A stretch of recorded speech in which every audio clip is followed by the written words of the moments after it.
even plan on telling a story when we come here tonight, but then I started thinking about it. And this is a story about when I was charged with hitchhiking back in 1974 in Kingsport, Tennessee, and had to spend the night in jail.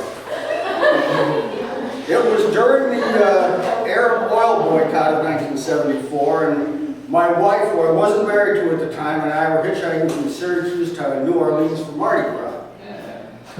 And we had got a lot of interesting rides from Syracuse down through Virginia. We had one guy that gave me his bag of cigarettes for free because he was driving a truck full of dynamite and couldn't smoke. And one guy that gave us a ride, even put us up in a motel overnight while him and his buddy stayed. Anyways, we got into Virginia.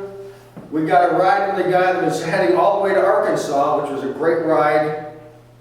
Because he was just getting out of the Army, he bought a car, and we got about 20 miles down the road, and the car caught on fire. So he pulled over.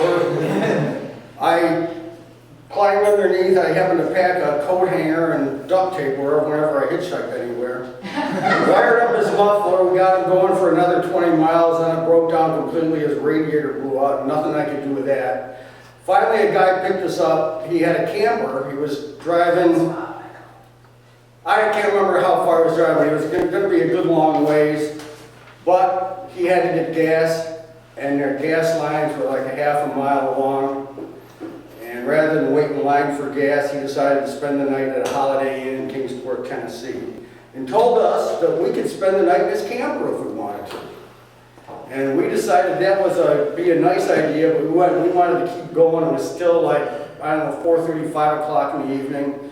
So we just stepped out onto the highway, had our signs that said New Orleans, Mardi Gras, and in 5 minutes, the Tennessee State Troopers pulled us over. I'm sitting there, I got hair down to here. I'm with a woman that I'm not married to, nice northern accent, and Officers Cole and Watson decide to check us out. Get in the car. Well, we're going to have to take you down and pay your fine and get how to get to the bus station. But on the way there, first he pulled this kid over, a local kid that had his license plate dangling. So they pulled him over, and he didn't have a license or anything, but since he didn't produce a license, but he was local, they wrote him a ticket and let him go. We just are turning into the driveway of the jailhouse, courthouse, whatever. And they almost run over this guy that just wandered right in front of him because he was so drunk. They had no idea. He had no idea they were even there, so they made us move over. They threw him in the car next to us. We get into the police station, we get into this elevator. I don't know if we went up or down, I have no idea. The door only opened halfway, and they told us to stand over here. And they brought the first guy over and brought him in. We couldn't see anything, but they said, "What's your name?" And this guy goes, "I'm not telling you what my name is." Bam! Knocked him down. "What's your name?" And he started swearing and cursing, a few more bams. And finally they said, "Okay, you can come out." We walked out. "What's your name?" "Dan Babinski." My wife and I both had our backpacks. We just put them down on the wall. They took our names and somebody said, "Well, the judge just went home for dinner. We don't want to bother you. You can pay your fine in the morning." No.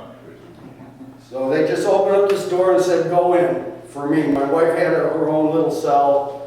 I had to go in, and there was this room, large, probably about twice the size of this room, with just cots and bunks in there, and 7 or 8 guys, and I could not understand one word they were saying until they heard I was in for hitchhiking.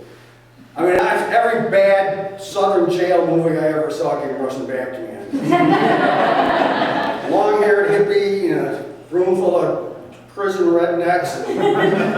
Finally, when they found out I was in hitchhiking, they started telling all their hitchhiking stories. I was cool, and I said, "Man, I could use a cigarette." So they just knocked on the door. They knocked on the door. The jailer came over, and I don't know, opened my pack up, got a pack of cigarettes, brought one for another pack to share because I figured it'd be nice. I could have had an Uzi in there or something. They never checked it out. So I spent the night. The next morning I wake up, and there's this drunk, sobered up to a certain point. Had a black eye, he had a cut on his forehead, and we were having bologna, a piece of tomato, and some grits and gravy for breakfast. And he looked at me, you were with me, you were in the car last night. And I said, yeah. And he said, did they beat me up or did I fall down?